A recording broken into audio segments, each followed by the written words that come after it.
Hola, buenas noches. Mi nombre es Santiago y vengo a contarles 3 historias de terror de Reddit. Sin nada más que decir, empecemos. El secuestro. Esta historia es de Gabriel Contreras 13. Me llamo Gabriel. Tengo 25 años. Me uní a Reddit para contarles uno de los episodios más extraños de mi vida. El 2 de enero del 2006 fui secuestrado por 2 personas. Uno era un señor un poco gordo, con una barba larga y canosa. Tenía una cara aterradora.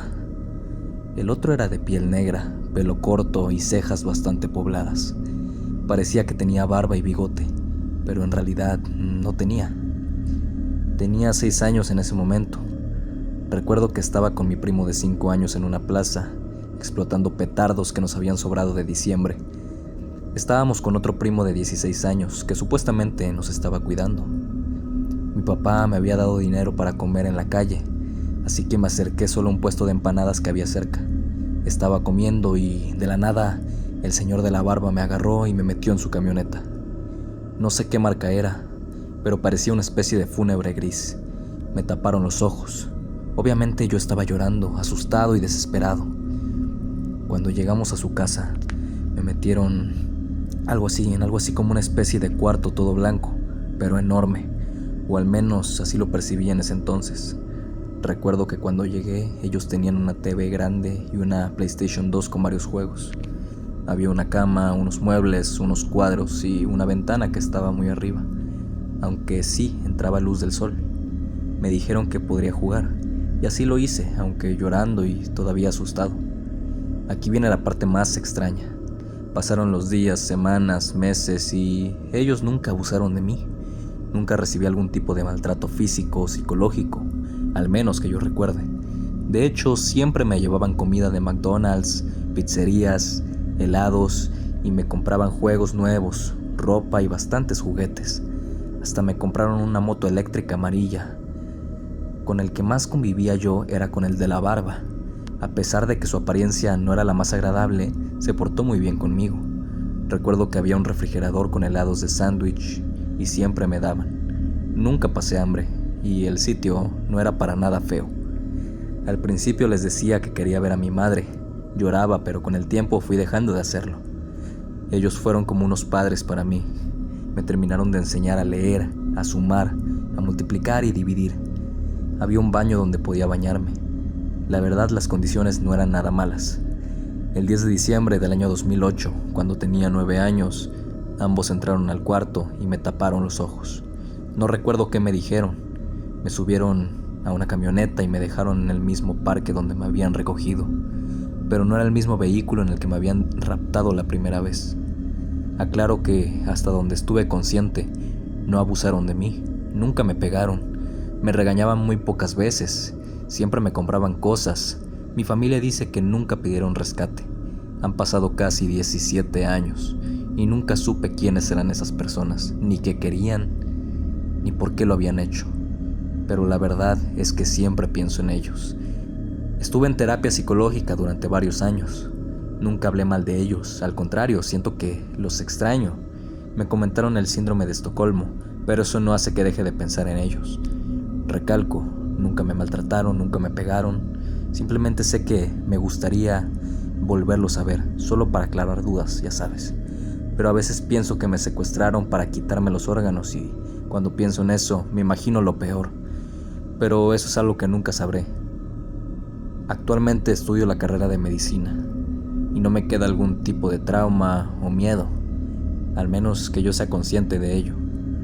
Lo único que sigo pensando es que los extraño. Los inocentes alimentan a los elegidos. Esta historia es de Puzzlet Status 3843.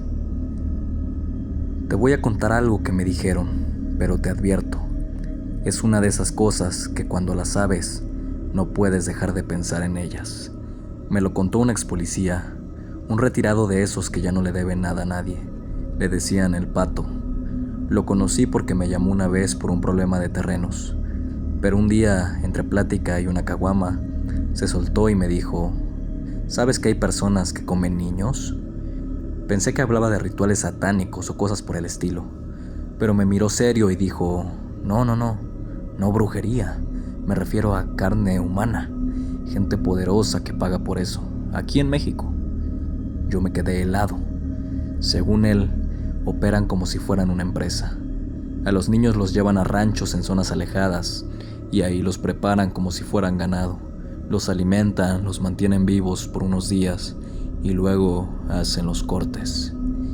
Después los empacan al vacío con etiquetas, certificados de salubridad, obviamente falsos, y los mandan directo a casas de millonarios. He visto las cajas, los recibos, he olido los congeladores, me dijo el Pato. Una vez por accidente llegó a un rancho donde todo olía a basura, a sangre.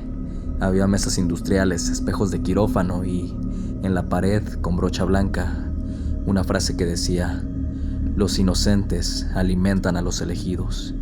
Había hoyos por ahí, restos de ropa de niños y, lo más horrible sin duda, una cámara de refrigeración con partes humanas acomodadas como si fueran cortes de res. Me dijo que intentó denunciarlo, pero al día siguiente fue citado por sus superiores. Le quitaron su celular, su cámara y hasta el expediente. Lo amenazaron y desde ese día lo jubilaron. Pero no era el único que lo pensaba. Un señor que trabajaba como personal de limpieza en una casa en Las Lomas dijo que una noche lo hicieron quedarse durante una cena privada. Había aproximadamente 12 personas, todas con máscaras muy elegantes. Sirvieron un vino caro y un platillo raro, muy pequeño pero con un olor dulce. Sabía como cerdo pero más suave, me dijo. Cuando preguntó qué era, uno de los chefs que venía de Europa le dijo con toda calma: es carne humana, señor, de un niño de 7 meses alimentado solo con leche materna. Pensó que era una broma, pero en la cocina vio una caja térmica abierta con un pequeño brazo empacado al vacío. Después de esa cena fue despedido, y una semana después, su departamento se incendió. Los bomberos dijeron que fue un accidente, pero no tenía gas, ni tanques, ni velas, y nadie investigó nada. El ex policía, el Pato, murió meses después. Lo encontraron colgado de un puente con un cartel que decía mentiroso. Pero lo que más me congeló fue lo último que me dijo. Algunas personas creen que esto no pasa porque no lo ven. Pero ¿sabes por qué no lo ven? Porque los que pagan por esa carne también pagan por tu silencio. Me miró, se levantó y nunca lo volví a ver. Y desde ese entonces, cada vez que desaparece un niño y nadie sabe nada, cada vez que la policía dice que seguramente se fue con un familiar, pienso en esa frase pintada en la pared: los inocentes alimentan a los elegidos.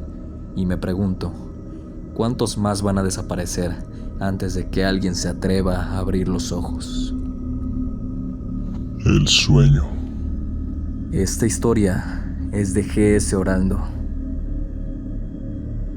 Cuando tenía 9 años, me pasó algo que nunca olvidé. Era alrededor de las 12 de la noche y ya me estaba quedando dormido en mi cuarto. De pronto, escuché algo extraño. El sonido de unas cadenas arrastrándose por el pasillo de mi casa. Para dar contexto, vivo en una casa de Infonavit. Todas son pequeñas y se escucha todo. También empecé a oír unos chiflidos lejanos, como si alguien estuviera llamando, pero desde muy lejos. Me quedé dormido con miedo. Entonces, en mi sueño yo estaba en la casa de mi vecino, en una esquina de su sala, flotando. Veía a todos sus familiares llorando y rezando el Padre Nuestro y el Ave María.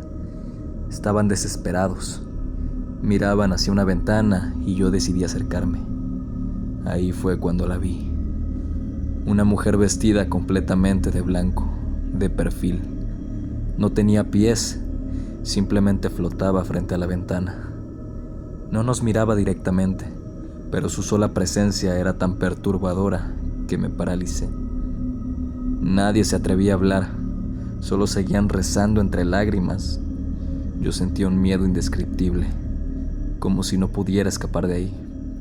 De pronto, así como si nada, desperté.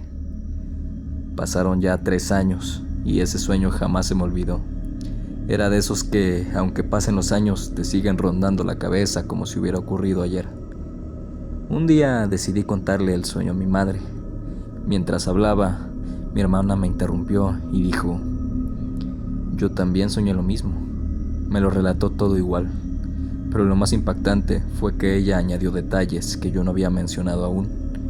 Y lo más raro, en el sueño no nos veíamos el uno al otro. Ambos estábamos ahí, pero sin saberlo. Fue entonces que mi mamá se metió a la conversación y nos soltó algo que nos dejó helados. Eso no fue un sueño. Nos dijo que una vecina, esa misma que vimos en el sueño, le contó que una noche escucharon un sonido desgarrador que los despertó a todos. Se acercaron a la ventana y vieron a esa misma mujer vestida de blanco flotando afuera. Ellos también comenzaron a rezar con miedo sin saber qué hacer. Mi pregunta es para ustedes, Reddit. ¿Cómo es posible que 2 niños sueñen lo mismo durante años, con detalles tan específicos, y que luego una vecina confirme que en realidad ocurrió? ¿Fue un sueño compartido? ¿Una advertencia? ¿O algo espiritual acaso? Gente, gracias por escuchar. Nos vemos en otra noche de terror. Y que tengan dulces sueños.